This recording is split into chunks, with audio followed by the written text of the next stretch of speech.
Man, we certainly had our opportunities to win the game, but we didn't. I mean, we got to own that. Not enough routine playmaking.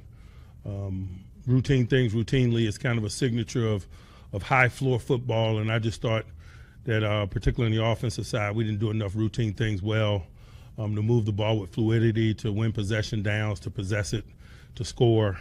And so the game was touch and go because of that.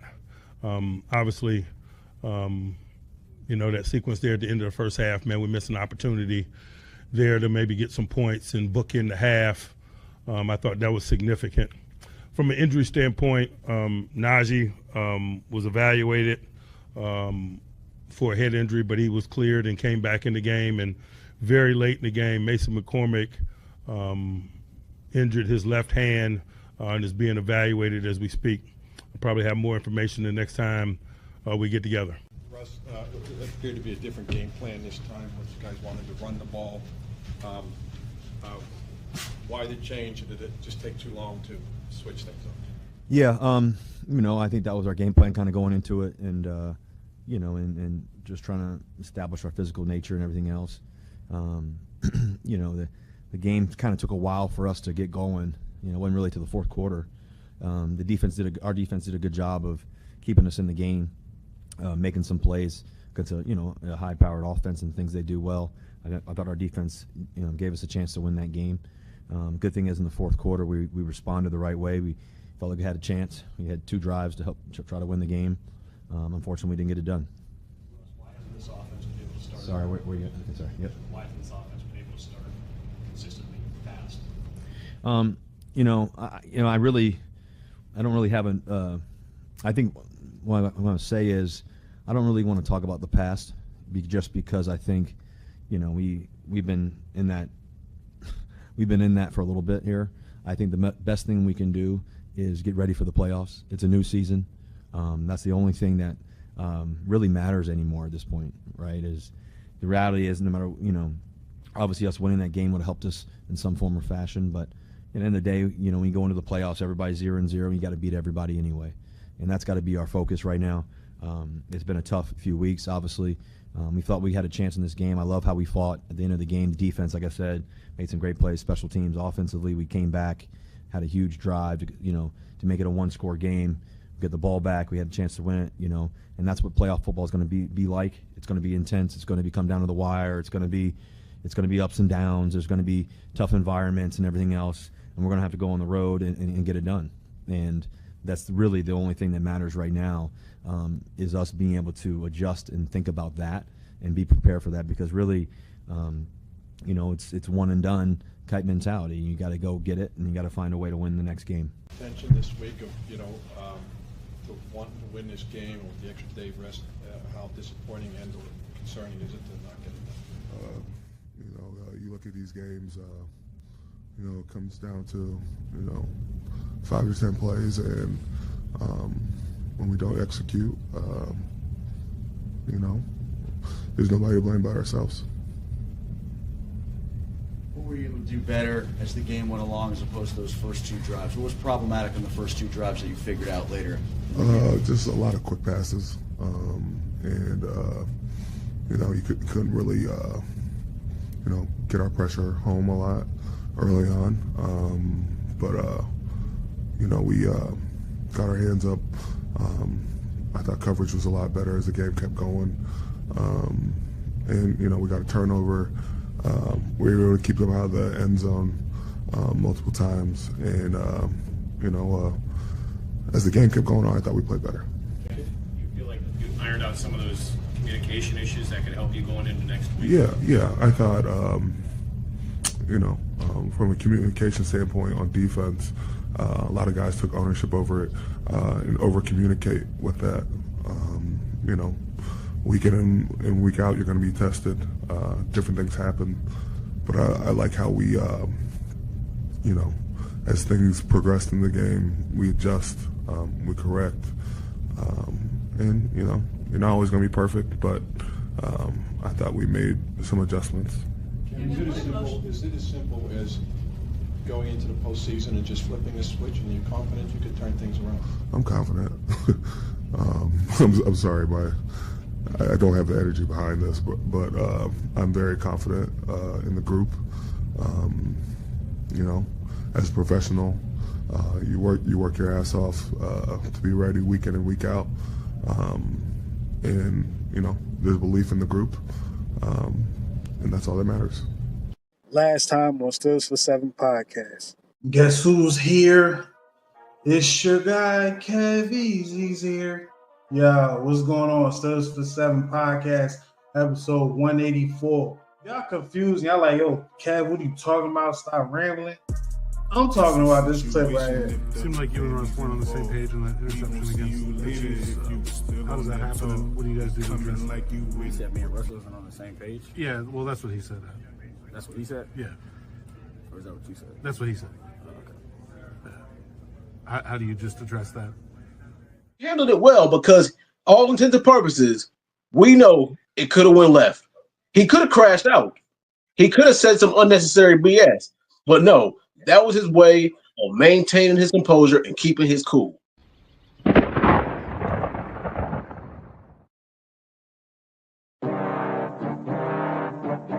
a new season, baby. Stills for 7 podcast. You already know what it is, man. Gang, you already know what it is, man. Still a gang, it's the gang, it's the gang. You already know what it is, man. Going for that motherfucking Super Bowl, yeah. Steelers for 7, yeah, we about to go get it. Still a game, we win it. Go down in the trenches, yeah. We ain't trying to kick it like Drake. We do it for the 6s, then we can kick it. Yeah, this our division. The other 3 go missing. Come on, let's get it. Yeah, this our division. Super Bowl, let's win it. Steelers for 7, yeah, we about to go get it. Still a gang, we win it. Go down in the trenches, yeah.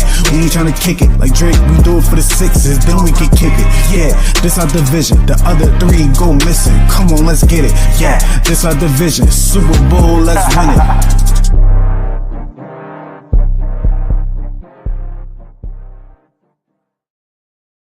Steeler Nation, what's going on? This your guy, Kev Easy, Stills for 7 podcast, episode 185.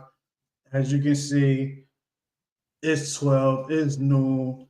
You know, this latter portion of the season, you feel me, doing the episodes is going to be all over the place, but I'm going to let y'all know beforehand, you know, when we doing episodes, man. But it's your man, Kev Easy here. I'm not about to be long with it in the beginning, man. Coach Tomlin is having his press conference right now. I didn't know. So when I actually seen it, I said, okay, I'm going to just start the show off like that, right? So we're going to go ahead and watch just a few minutes of Coach Tomlin's press conference here. Like trash bag type of a day. You know, for a vast majority of teams, they're cleaning out lockers and so forth. And, man, we take it very seriously to be in this tournament and excited about being in this tournament and being one of the 14 that are still working. We met this morning and kind of got started with an introduction, if you will, talking about a mindset and our focus. And for us, it's not about being in the tournament. It's not about dreaming about the next month. It's not about pouting over the last month. It's about this week for us. We're playing someone that we're highly familiar with. They're also highly familiar with us. It'll be a third time that these two teams have come together. We'll do it in their venue.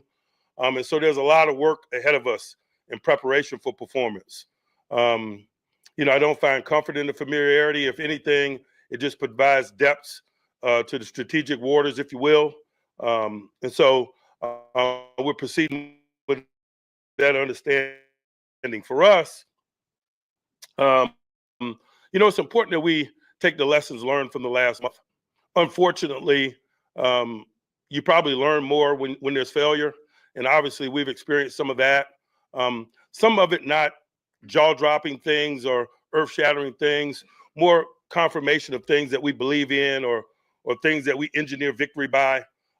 We suffered the consequences of not winning the turnover to battle in recent weeks, and that's been very evident. We've also suffered the consequences of not performing to our standards in the red zone, offensively and defensively. And oftentimes your ability to win possession downs within those situations define you, that 4-point swing. During that 4-game stretch, we weren't strong enough defensively in that area, and we certainly weren't strong enough offensively in that area. Although on Saturday night, I thought we did make some hay in that regards on defense. Our ability to keep Cincinnati, Joe Burrow, and company out of the end zone was a major component of us staying in that football game and having a chance to win.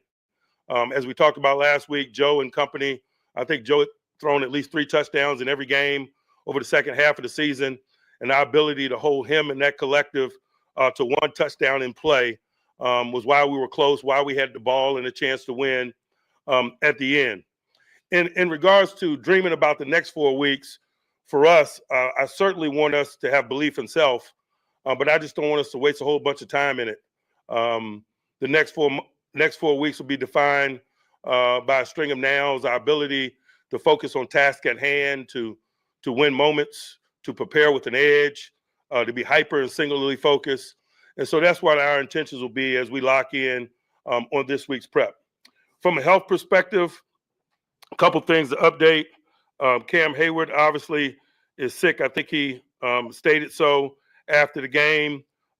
Gave him the day off, man, in an effort to put that behind him so it doesn't affect his preparation as we lean in on this game. Mason McCormick has a broken hand. He'll be sized for a cast and or a brace and check functionality there. And so his participation and the quality of his participation will kind of be an indication of his potential availability as we push forward. Dante Jackson was held out last week with ongoing back issues. He feels good this morning, but again, we'll watch him throughout the course of the week and see what his participation does in terms of the possibility of his inclusion. And then there's some other bumps and bruises associated with play that may affect some people at the early portions of the week, but I don't think will be a major factor when it comes to dividing the labor up and determining who plays and who doesn't at the latter part of the week. Now on to Baltimore. I'll start with their defense. Like we talked about last time we came together, I've seen a tremendous sea change in some of the things that they're doing over the second half of the year. It looks very familiar. We talked about Dean Pease, man, and his inclusion in their efforts and how it has impacted their efforts, and it's very evident, to be quite honest with you. They remain aggressive schematically, but they do so while being prudent. They're using a lot of bogus pressure, and that's a signature of Dean Pease football. They'll show the semblance of pressure, but still distribute 7 in coverage, and that minimizes some one-on-one matchups on the back end and minimizes the potential for big plays. And I think that's a significant change for them between the first half of the year and the second half of the year. Their ability to minimize big plays in the passing game has been a big component of their upswing defensively. Since week 11, they're number 1 in the league in passing yards per game, and that just speaks to some of the things that they've done. Some of the things that they've done from a divisional labor perspective in terms of how they've divided their labor up and how they've utilized their most significant people. In particular, Humphreys, Hamilton, and Roquan. If you look at what they're doing schematically, particularly in weighty moments, almost always the onus of the playmaking falls on those 3 on the back end. They do as good a job as anybody in the NFL in terms of distributing responsibility to their most significant players. And over the course of the second half of the season, those guys have delivered. Can't say enough about Marlon Humphreys and the playmaking that he's made for them over the second half of the year. He's been significant in both of our ball games. He had a big interception that made it really close in the ball game here in Pittsburgh. Obviously, he had a pick 6 that broke the game open in Baltimore. But he did similar things against the Cincinnati Bengals, had late turnovers in both of those games that allowed him to win both of those games in a shootout-like fashion. Kyle Hamilton, man, since they moved him back to safety, has been really solid, doing a nice job keeping a lid on it. Is good down in and around the line of scrimmage as well, a good blitzer, a good run game tackler. He's got a really good skill set. And then obviously Roquan is the defensive quarterback. They've played a lot of linebackers over the second half of the season in terms of his partner, but he has been a consistent guy. He's in every package of defense. He's their green dot. He's a high-volume tackler. He's good versus the run. He's good versus the pass. He's good at mirroring the quarterback. They're doing similar things with Kyle Hamilton in the secondary in terms of some of their man-to-man things, allowing him to mirror the quarterback also in longer yardage stances. I think all of that has created an opportunity where they're keeping a lid on it. They're making the quarterbacks process more. It's giving their rushing opportunity to be significant. 5'3" and 99, both guys have been really significant in terms of their ability to get after the quarterback. 92 as well on the interior. They're playing more behind a four-man rush maybe than the early portions of the season, but it's risk playing behind pressure. And like I mentioned, they gave up some big plays early. They minimized some of that. The four-man rush has been effective. The combination of things that they're doing in terms of distribution of 7 in the effort to aid that rush has been impressive and successful as well.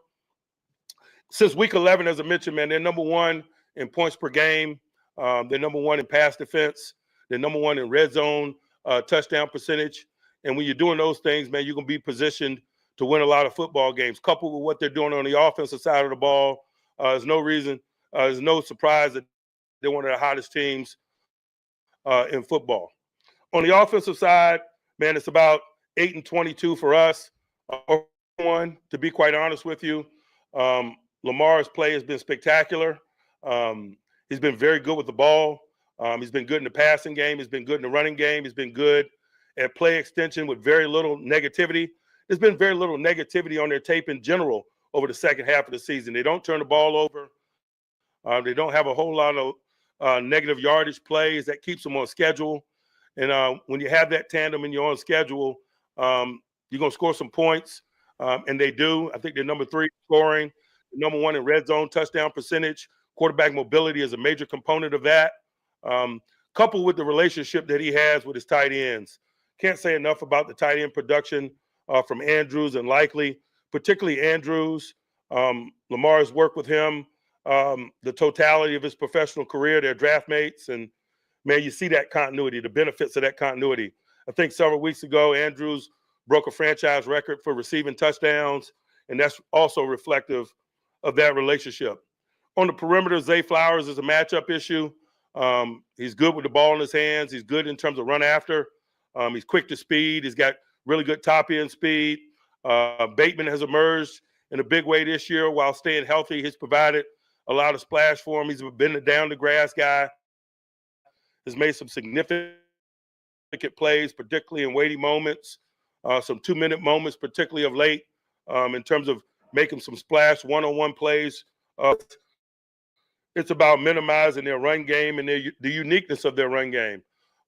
They got a downhill runner who's a challenge himself alone, but you couple that with the zone read component of what they do and the special talents of Lamar, that is a full-time job. We got to be prudent about how we distribute our schematics. Certainly, when you play a group like this, it's about shedding blocks and making tackles. There's no substitute for that. Oftentimes, when you face quarterback design runs, it becomes a mathematic game of 11 on 11. And so someone has to whoop blocks and make tackles. That's just the reality of it. And so we'll focus our energies on some fundamental things this week in preparation for that, while at the same time working hard to find a schematic advantage in some of those scenarios as well. They got big-time continuity in special teams. They got a mode of operation there. I would imagine the last time we came together, we had a ball on the ground, I think, very early in the game. In the punt game that we didn't recover, we had one later that we did recover and gave us an opportunity. And so we got to be on the top of our A game there and look to find an advantage if we can in that space. Got a lot of respect for the environment. Going to Baltimore, particularly in playoff football, is something to be respected, man. I expect it to be a hostile environment. I welcome that, to be quite honest with you. It's important that we smile in the face of that as a collective. It's just simply a tax to pay for not winning the division, and we pay that. But we're excited about the playmaking, the tangible things that will decide the outcome of this game. And we realize we got a short amount of time to prepare, and we're preparing with an edge. And we look forward to pitting our skills versus the Ravens on Saturday night. I'll pause and open up for questions. Mike, what was Henry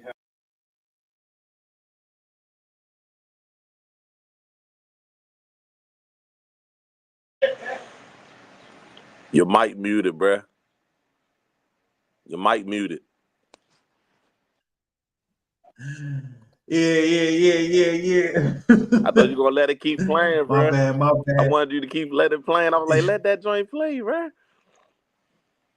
Nah, I'm gonna let it play. I'm gonna let it play a little later in the show. You Okay. feel me? I paused it. You feel me? We're gonna get a lot of this stuff out the way, and then I'm gonna play the questions and all that afterwards, man.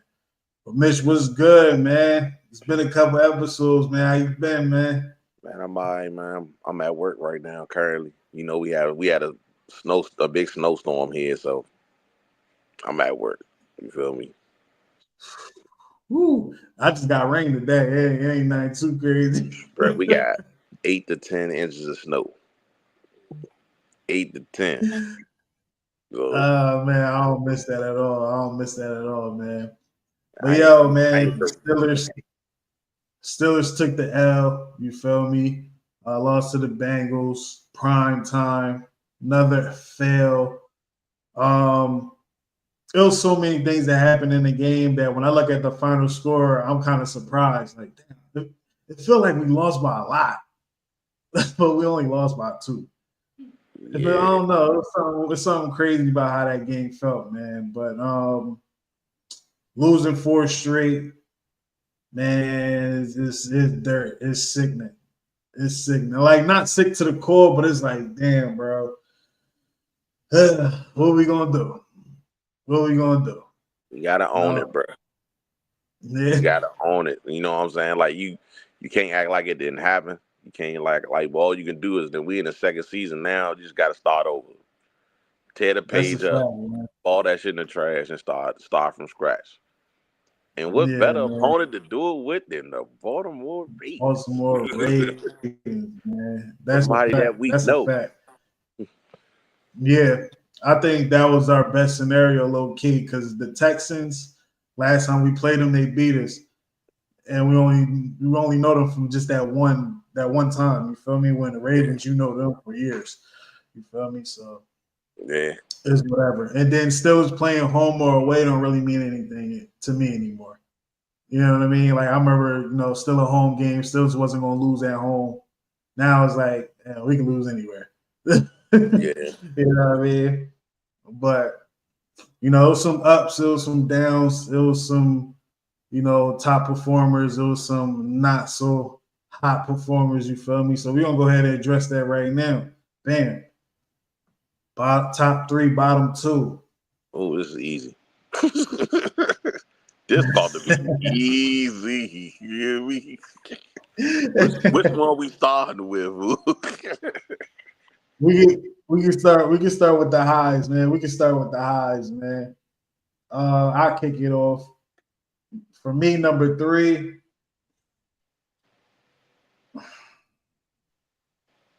Number 3 go to Pat Fryermuth, man.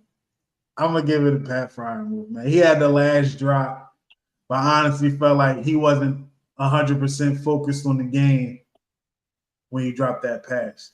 He was more focused on trying to calm somebody down and make sure someone else is engaged in the game. You feel me? Got a little residue with a little blog I did the other day. You feel me? For those who miss it, I'll play it at some point in the show. But I give him the number 3 slot, man. Number 2, for me, number 2 goes to just cause, yo, I'm gonna give it to Corey Trice.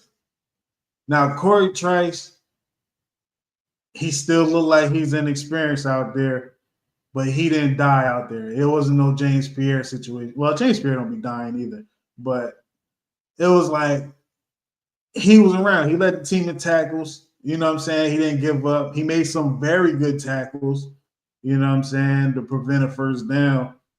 And the future is kind of bright for the kid. You feel me? Like a lot of people probably not going to see it right now because they see him get beat. But it's like he's still going to get beat for at least for right now. You know what I'm saying? He's learning on the job. Like he really learned on the go. So I'll give him that. And the number 1 slot for me, it's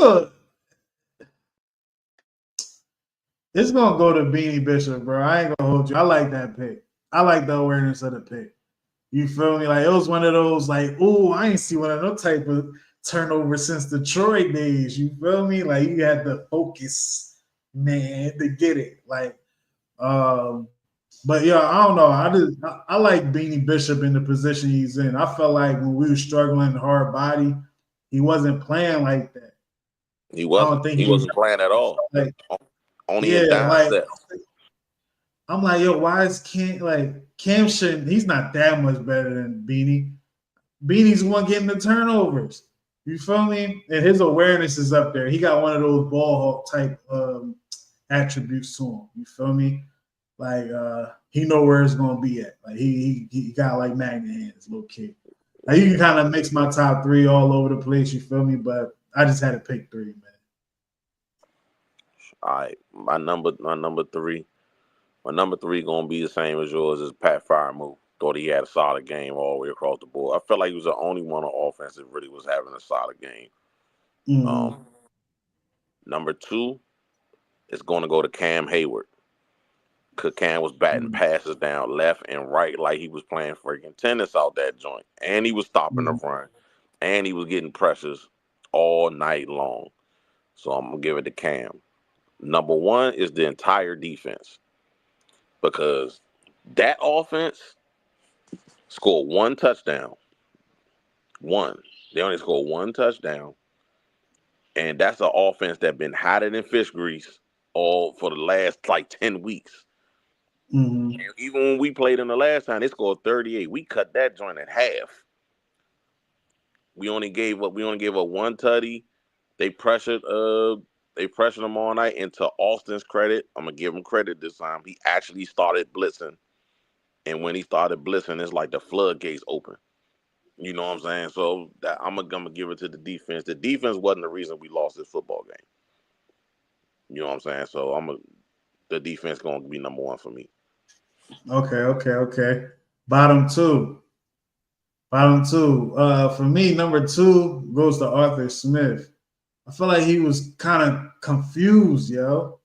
When they showed him to the other day, when they showed him, he looked real confused out there. He looked like, yo, what should I call? Like, what is, you know what I'm saying? It gave me the impression like, yo, he can't do what he want to do.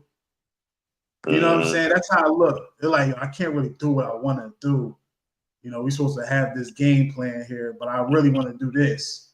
You know what I'm saying? And I was like, and I find it funny that the head coaching news is coming out, you feel me? But he said something, whether it's today or at some point, he said he's not going anywhere. It has to be a real good deal for him to leave Pittsburgh. I halfway believe that. And I would have fully believed it if I didn't see how he looked during that game. But I felt like the personnel and the plays just wasn't matching up. Like, you're doing power plays with our speed back, and you're doing speed plays with our power back. Remember when I said that early in the season, though? Remember? Yeah, like it just looked real bad that day against the Bengals. It just looked real bad. It's like, yo, why are we doing this like this? Right. You know what I'm saying? And then it wasn't until like it was not obvious, but dude, you had to start using Pat Firemouth. You had to. Like the defense was saying, hey, we're gonna give you him. You know what I'm saying? But we're gonna shut all that other stuff down. So Arthur Smith is number two. I think he did okay in spots, but I think that he looked compromised calling the game. I ain't gonna lie.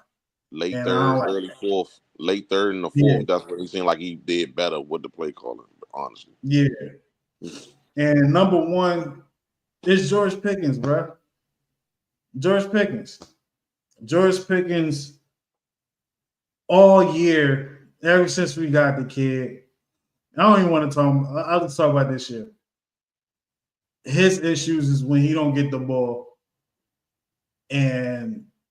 or when he does something like the only time I give him bail is if he make a big play and it gets called back because the offensive line. That's it. But other than that, dog, like it's just a problem. It's like if nothing goes his way, it drains the offense, bro. Yeah. Because everyone has to focus on getting him ready when our offense is not even ready themselves. They have to really focus on what they need to be doing. But nah, they got to focus on calming this man down. You feel me? I seen Pat Frymouth talk to him. I seen Coach Tomlin talk to him. I saw Russ talk to him. I saw Calvin Austin talk to him. I saw number 15 stop him from about to start some shit after a play. You feel me? It's like, yo, bro, we're too focused on keeping him calm. Too focused. That's part of it. The other part of it is, dog, you dropped so many passes. You had 6 targets. And I don't know how many, it was 3 drops officially. 6 targets, 1 reception. So that's crazy. That's For 0 crazy. yards. That's crazy. And it's like some of the drops he had, bro, it looked like he was throwing the game. It looked like he was throwing the game. That's how bad it was, bro.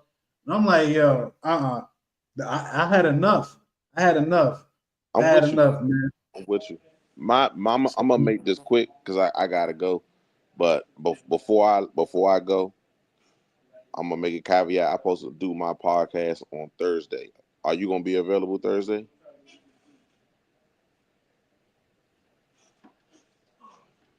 Good. We're gonna go try to get something to eat. I'm with it. All right. Yeah, you was just freezing up real quick. You good now? All right. So so my number 2 gonna be Russ. I felt like he bad. Decision making was terrible. Mm-hmm. And then number 1 was the same as yours. Pickens. He pissed me off. Like me and my son was sitting there watching it, heated, because we know we should have won. You see what I'm saying? And we know it shouldn't even have been that close. So if you're available on Thursday, bro, I'm gonna have a joint just to continue this. So I'll holler at you, Brody. All right, man. That's Mitch, y'all. Salute, man. You feel me? While Mitch is going, you feel me? We're gonna go ahead and drop. Since I did the George Pickens blog, you feel me? We'll go ahead and drop that real quick. And then when we get back, we're gonna go into the questions we might take. This is not working. The George Pickens experiment isn't working.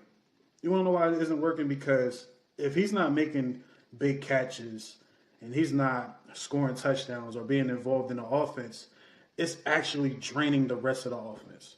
Because instead of just saying, I'll just do something else, to help the team win, he will quit on his routes. He will get into it with fans. Like you can look right here. There's a little clip. It's in the last night. Last night I can say was his worst game ever. His worst game ever, because he was dropping passes to the point that I asked myself, when he dropped the one that went between his hands, I asked myself, yo, is he throwing the game? If that crossed my mind at that time, it's crazy. Because I'm not thinking guys are throwing games or whatnot, but it looked so bad. It looked like he threw the game. He didn't want to catch anything that came to him. But I don't want to believe that. But I do want to say that if you look at the clip, that it takes too much energy out of the offense to get this guy on board. Whether it's, you see Pat Frymouth walk up to him and talk to him. You see someone else kind of get in his way while he was on the field. Before he started to do anything, guy ran into him like, yo, relax. To Coach Tomlin talking to him, like, it's too many people focusing on this guy to get him dialed up and get him locked in on the game. This is the NFL.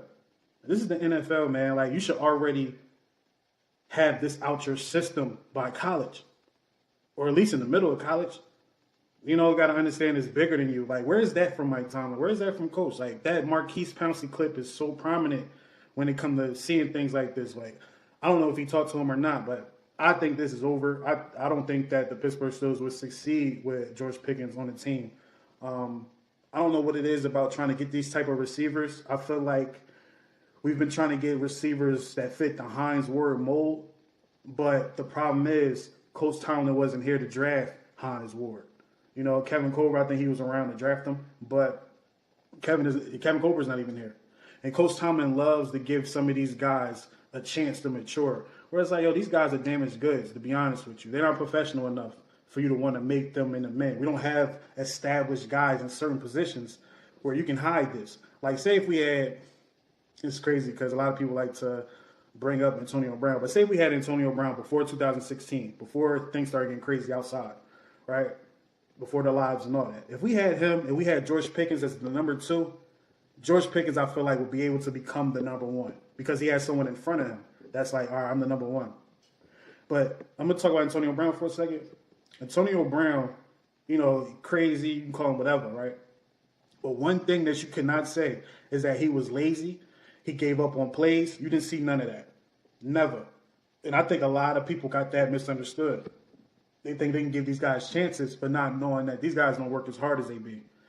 Deontay Johnson, I believe, I want to go to Deontay Johnson, right? Deontay, then Chase Claypool, and Pickens. Deontay Johnson was straight until you saw that he wasn't getting the ball. And that's where you see him start walking off the line and walking instead of actually blocking. Like, he started doing some crazy stuff. Not, I don't even want to bring up the fact that sometimes he'll catch the ball and give you negative yardage because he think going backwards can get you 10 yards going forward. I don't know. I ain't even trying to bash the ball right now. But even him, you see his attitude ways. It was like, it wasn't, his play didn't outshine that for long, right? Because he had to get in front of these cameras and talk crazy. Then you had Chase Claypool. Actually, I can kind of go back a little bit further. This really started when we got Juju, where you seen receivers start showing their cards. You know, Martavis Bryant, granted, he had other situations that got him up out of here, but like none of these guys were like professional Hines Ward type, you know, or professional where it's like, all right, we can count on you. Like AB, we can count on AB, but we couldn't count on him after he got more famous. Fame kind of messed him up. You feel me? So, like, I just don't understand it. Like, I feel like us trying to cater to George Pickens just because of that one talent is really dismantling the offense. Like, morally. Like, the morale of the offense isn't high because most of these guys are focusing on him. Pat Freiermuth don't really drop passes. But I did see Pat Freiermuth try to calm down George Pickens. And what Pat Freiermuth ended up doing after that, dropping a pass where we needed him to catch the pass at the most time. He couldn't focus. He looked like he couldn't even focus. You wanna know why? Because he was one of the guys that's trying to calm down George Pickens. I think this needs to be over. I don't think the Pittsburgh Steelers should strive to find receivers with baggage. We should get more of a professional there to start it off. Get these guys with baggage when we have an established guy that can kind of take the heat off for the young guy. Because, you know, all this is not really George Pickens' fault, but it is his fault because you got to mature faster. You know it. I know you've been told this, but it seems like you can't get out your own way. And it's to the point that you're sucking the life out of the offense. I'm ready for it to be done. I said this before on on the last podcast, not the last podcast, but I said this on a podcast. I think it was episode 164. I said this. Dre asked me in the midst of all this in the chat, I was like, yo, Kev, is he, because you asked me last week, and I said, hell no. You asked me again this week. You said, is George Pickens officially out your doghouse? I said, hell no again. And then I just thought about it. I saw him and Mike Tomlin talking to each other. The way Mike Tomlin was talking to him, I was like, maybe I'm being hard on the young boy. Pause, man. Let me just chill out, man. So I said, you know what? I'll take it back. The door's ajar of the doghouse. It's ajar. He can walk out. I think he walked out, but I said, if that guy is back in the doghouse, I'm locking the door and I'm pulling one of these. Cockeyed motherfucker.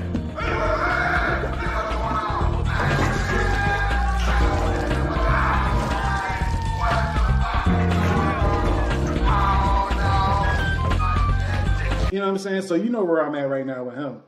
You know where I'm at. You know where I'm at right now with him. Like, I'm done. I'm officially done. Like, I don't even. He can have. Say we win the Super Bowl, right? And he's the catalyst of it. I still want him going because I feel like we just got lucky at that point. But I don't think that is going to be. We don't need someone that's going to suck the life out of the offense. The offense can't focus on the offense because the offense is focusing on if this guy is engaged or not. I don't like that. We need to cut that out. You feel me? Before people start losing their jobs, man. They don't need to lose their job.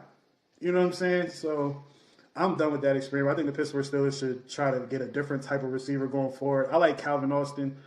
Calvin Austin's only problem is that he's small, so he's limited. But we need guys with mentalities like a Calvin Austin. Like the way I heard Calvin Austin speak in the beginning of the season, I said, yo, he can be a leader. I can see him being a captain like later, like maybe in a couple of years or a year or two, if he steps his game up. But we need a receiver that's not going to, like, we don't need these type of individuals. I don't even want to talk about just receiver, but it seems like receiver, right? Because you got Claypool, who was saying he was the best in the league, but the dude couldn't even extend to make catches. Like, he had alligator arms when he jumped in the air. It's like, yo, bro, why you don't want to high point the ball? You feel me? So it's like you have guys that feel entitled thinking that they should get everything in the world, but their talent don't say that. Like, none of these guys, Deontay Johnson, George Pickens, and Claypool, none of these guys can equal up to what AB was doing. And I don't think they will. Like, honestly, I think if George Pickens goes to another team, he would either have to change everything about himself or he won't be on the team for long. It's only so long your talent can get you far, man. I hope the dude turns it around. I just don't want him to be on the Steelers anymore. A lot of y'all may disagree. You feel me? I was kind of long-winded with this video. But it is what it is, man. It is what it is. This is how I feel like going forward. George Pickens should be handled by the coaches. You feel me? The players is the players, but I feel like this is how the coaches should handle George Pickens going forward, man. What's up? I say what's up? I say what's up? Man, sit your ass down. It's your man, Kev Easy, man. Steelers for 7 podcast, episode 185. We'll be on Monday at noon, live here, X and Twitch. So keep it locked, man. We're going to talk about a whole lot. And it's playoff week. Yeah, man. That's how I feel when it comes to that situation, man. Open and shut case, Johnson. It's over. It's over. I don't need to revisit that. I said what I said. I don't think I'm going to make another comment about him. You feel me? Let's see if he do good. If he do good, cool. I'll give him, props and all that. But it's not good, bro. It ain't it. It ain't it. It ain't it at all. I'm going to go ahead and I'm going to do this right here. I am going to do the weekly report card.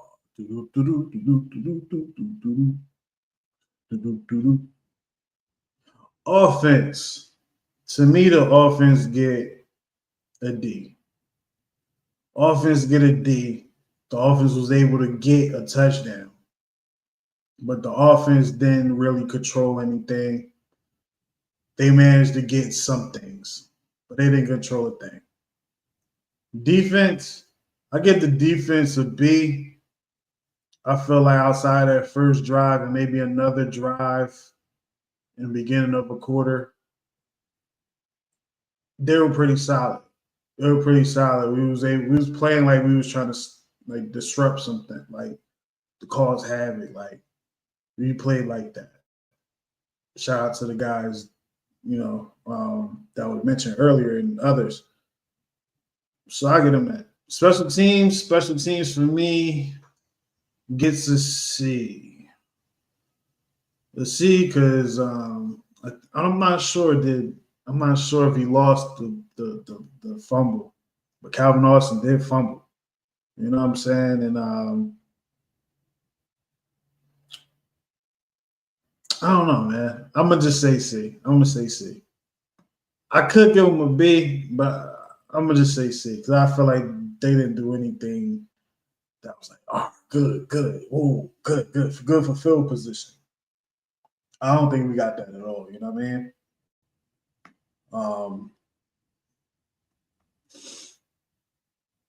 So that's the report card right there. Just trying to really get through this game here. Make sure I didn't miss anything. I didn't do any other tweet stuff. We're gonna redo that for next season. It's gonna be a little more entertaining. All right, so this is what I'm gonna do, man. I'm gonna go ahead and play because I'm watching it for the first time too. So I'm gonna play the question portion of Coach Tomlin's press conference, man. And we can wrap this episode up off of that, man. So I'm going to go ahead and play. And let's get it. Having success last game, where did he hurt you, and how difficult is focusing on him when you have a guy like 8, 9%? You know, he functions in the way that he does most times. He's a big guy. He wears away at you over the course of the game, of breaking one late. I think he broke a 50-yarder on us late. He broke a big one just the other day.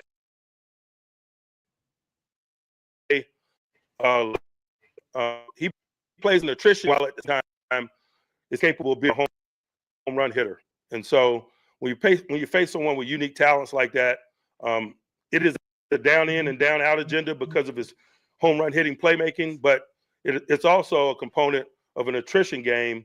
And we just got to make sure that we're doing a nice job of utilizing all the people at our disposal and exercising some of the fundamental things that I mentioned, like shedding blocks and getting additional ball carriers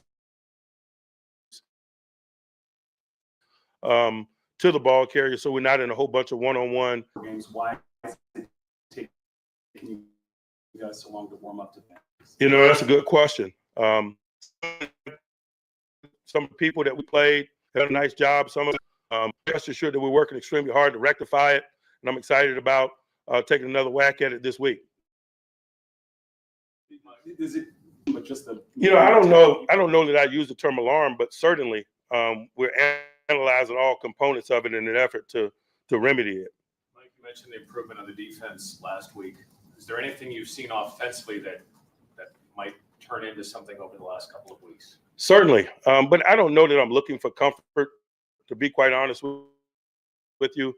It's important that we own our ills and build a course of action in which to correct it, and then go about the physical labor of doing so. And so that's what I'm talking about when I'm talking about carrying the baggage the last 4 weeks. There's some lessons underneath all. And for us to be fruit of those lessons need to be evident in the quality of our play. And of course, schematics is a major component of that. Evaluate that position going into the playoffs, and is there a consideration of using Justin more? I'm certainly open to utilizing Justin. He has an awesome skill set. We've done some of that in the past. We've done less of it in recent weeks. He experienced an injury or so, a couple that slowed some of that. But certainly in an effort to win game, combination or comes of labor in an effort to do so, and certainly open as we develop plans this week. One thing that did seem to spark the offense the other night was Mike Williams with the catch down the sideline. Might we see more of him moving forward in the playoffs? Certainly, and for us, it's not just about Mike. It's the playmaking. As I mentioned after the game, man, we didn't make enough play. And for us to be the type of unit that we desire to be, and the team that we desire to be, you got to make routine plays off these spectacular. And so converting routine third downs, being on schedule, things of that nature will allow us to possess the ball, to produce more opportunities for guys like Mike, who obviously has big play capabilities. You mentioned their tight ends, and they were a red zone challenge last time you guys played Baltimore. And it's been kind of a volume challenge with Kelsey and Gesicki. You guys need to get better at stopping the tight ends. You know, I think for us, it's about getting a conglomeration of people who do a good job communicating for us. And I think the overall upswing ever since we got Deshaun Elliott in the lineup, and I expect to continue. It's been a few years since you guys have won a playoff game. What gives you this year's? Because I work with this group every day. I'm excited about it. We're very familiar with this team. We know how to play this group. And so that's where our focus is as we get prepared for this one. What you mentioned is my story. It's not this collective story. Many of these guys involved do not tote those bags. I happily tote those bags, but it's not something that I'm going to project on the collective. Like when you talk about learning lessons from losses related to those playoff losses, what lessons do you take from those in the last 4 years, particularly getting down big early in the first To be honest with you, I hadn't spent a lot of time pondering that in the last 8 hours. I mean, getting specifically for this game with this collective. You pull off twice against the Banks. You did. I know he was your own touchdown. Largely things, man. Corey's a hardworking guy. A lot of experience. It was really good experience for him, and it's reasonable to expect him to build upon that. Last week, Cam Hayward was talking about at this stage in his career, nothing is guaranteed. Are you seeing ways on the practice field or the way he performed recently that there is a sense of urgency, and how much do you want to see him get the ultimate, reward? I think I'd be misleading you if I talked about an increased sense of urgency as it pertains to Cam. Cam has been at the career that he's had. It's no secret in terms of producing a unique career. You need to have a unique approach, not only in terms of your talent, but what you're willing to do. And I think he's certainly reflective of that. George has had 50 yards receiving in 2 games. Has the time off affected him at all, and how do you get him back to where he was a month ago? I think certainly based on, output you say that. And so I'm looking forward to him bouncing back and looking forward to us bouncing back with this next outing. Some of the drops he had, I mean, is that just part of the game? You rarely ever see him do that. No, you don't. But he did. And so, he has to own it, but he wasn't alone. As I mentioned after the game, we had several people that had very makeable plays, routine, if you will, like these. You're going to be not only good, routine play. Held back, exchanges with the staff, holding him back. Is that a player in the moment frustrated, or does that speak to a little bit more of a discipline? I have no idea what you're referring to. So that, to me, speculating if I come in it anyway. Yeah, real quick, I knew he was gonna say that.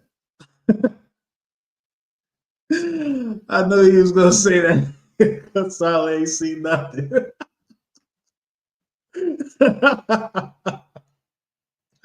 Gonzalo never seen nothing, boy. I think other than the 2-minute drill at the end of the half, you ran on every one of the 12 first downs until it's like 19-7. Would you like to vary that more and not be so consistent?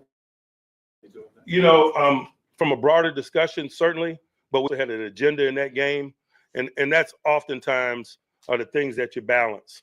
A personality that you value along with a specific agenda in an effort to create an environment that's conducive to winning a game our way every day of our lives from a coaching. A little more quickly, if you're in the third quarter, you got 70 yards of total offense or whatever it is? Certainly based on the outcome of our last performance, yes. But in terms of a vision, we make decisions. We do not live in our fears. We formulate plans to try to position ourselves to control the game.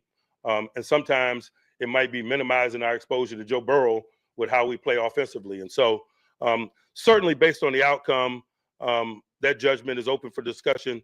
But again, those decisions are complex.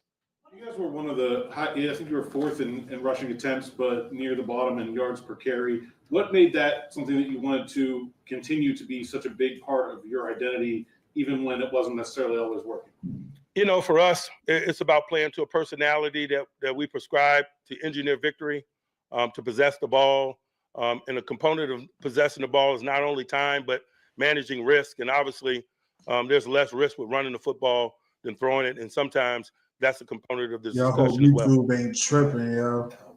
It's not me showing this. This is them. This is the Steelers thing. I think it's reflective of all of our performances over the last month. It's been spotty at best. But again, during that time period, we've been 0-4. And so that's not an earth-shattering statement. What has he shown you in the last 4 weeks that tells you he's capable of providing a spark in the playoff game? His approach to business is day-to-day, first and foremost, certainly. I know you're asked about going into the playoffs on a clean slate, and I'm paraphrasing here, but he said maybe that's not the best thing. Maybe we want to take lessons from what has happened in these past What did you extract from that? What do you think was extracted from that supply that? Let's talk about opening. Specific regarding situational ball, you know, has been big. Turnover component has been big for us, and negatively. Of course, of the thing, 4-week stretch has got confirmation of some of those agendas. What has your past taught you about playing a team for the third time this season, and does the compressed time frame here, 3 times in 9 weeks, heighten that in any way? I don't know that it does. You know, I just think the more familiar you are, the more significant the strategic component is. But as a coach, man, I welcome that. I want the responsibility of being a component of how this game folds and to try to stay a step ahead of them. I'm sure they have the same agenda regarding us. It doesn't get routine with each matchup. It gets more sophisticated, it gets more complex, and from a coach's perspective, more fun. Anyone else? I just one other thing on special teams. I know with the kickoff rule being new, are you finding as it's gotten colder and things have gone along here in winter, has that affected some of the returns with the flight of the ball? You guys trying to adjust to that? You know, I don't know about globally. I know that there's been 7 kickoff returns in 2024 for scores as compared to 4 in 2023. But I hadn't studied the global component, if that's what you're asking, the global. If you're asking specifically regarding us, I don't know that the weather has affected our approach to it in terms of how we approached the concept in recent weeks. Does that mean this kickoff rule will stay the same next year with 7 touchdowns? Hey, man, I have no agenda regarding committee issues at this time. I am singularly focused on preparing for the Ravens. This week when you're on the road in Baltimore in the playoff game? I certainly believe that it will, but it's not something that I hang my hat on or expect him to. It's just a component of his story, just like it's a component of Cam Hayward's story or anybody else that's been doing it at a high level for a long time. Like you mentioned that you carry the bags of the past playoff stuff. When this collective goes into the playoffs on a cold streak, how does the coaching staff restore their confidence? I don't know that it needs to be restored. I just think that we've been in too many battles and we've had too much success. We can hate our recent performances, but I don't think it's reflected in terms of how we feel about ourselves or our ability to make plays or engineer victory or win games.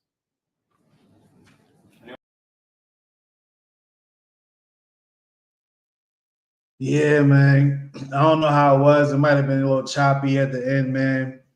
It'd be like that sometimes, man. I forgot to plug up the Ethernet, you feel me? Because they say when you stream, the Ethernet is the best way to go. I'm just going off the Wi-Fi, you feel me? But it's all right, though. Episode 185 was hijacked by Coach Tomlin's press conference, man. But we was able to get the top, kind of the regular things we do when we recap games and all that, man.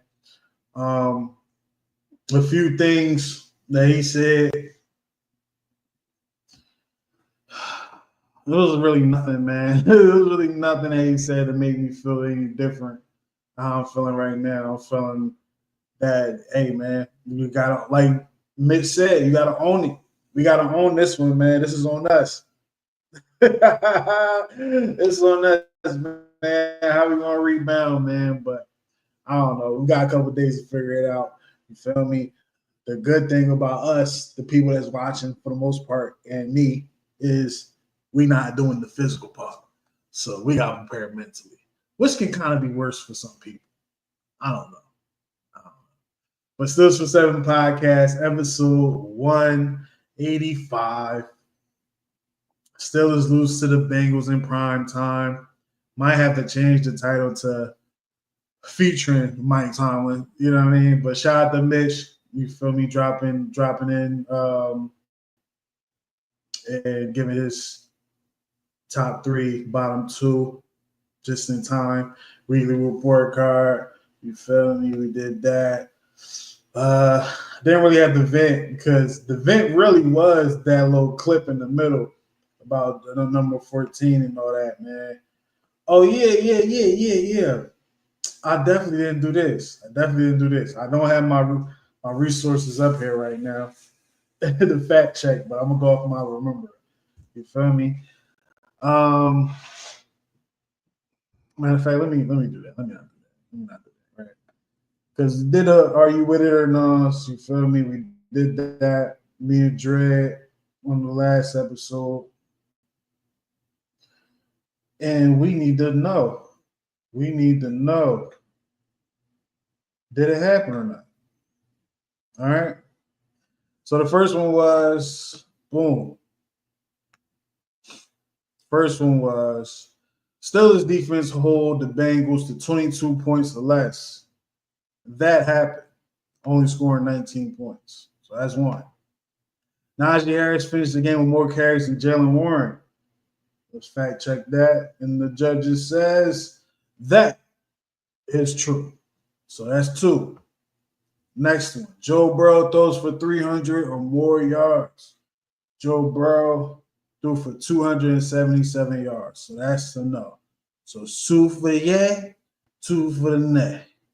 You know, and I forgot how we all voted. Me and Dre voted. You all had to watch the previous episode for that. But the next one was GP finished with 100 or more receiving yards, putting them over 1,000. That didn't happen. I don't even gotta look at the source. It didn't happen. Next up, TJ Watt finished with 8 tackles, 2 sacks, and a forced fumble. I don't have to look. Just know that he didn't do that. But I actually want to know what did he do.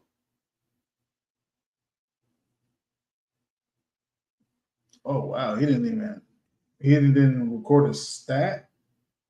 Am I tripping? He has no stat for the game. Hold up, B, because he might have been in that bottom two if that was the case. Hold up, son. TJ Watt. Hold up, son. TJ Watt. What was his last game stats, bro? What? Because that. Huh? Okay. I'm about to say, I know he did something. You know what I mean? It wasn't 2 sacks, though. Was that the first game?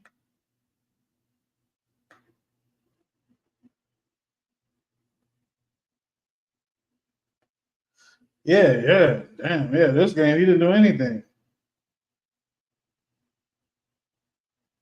Whoa. Yeah, I'm in the show on that, man. That's a little crazy. Them injuries, boy, they messing his game up, man. But it's your guy, Kev Easy, man. Thank you all for chilling. Thank you all for popping up. Thank you all for being here. You feel me? Next episode will be, I don't want to call it regular time, but Friday, you know what I'm saying, 11:30.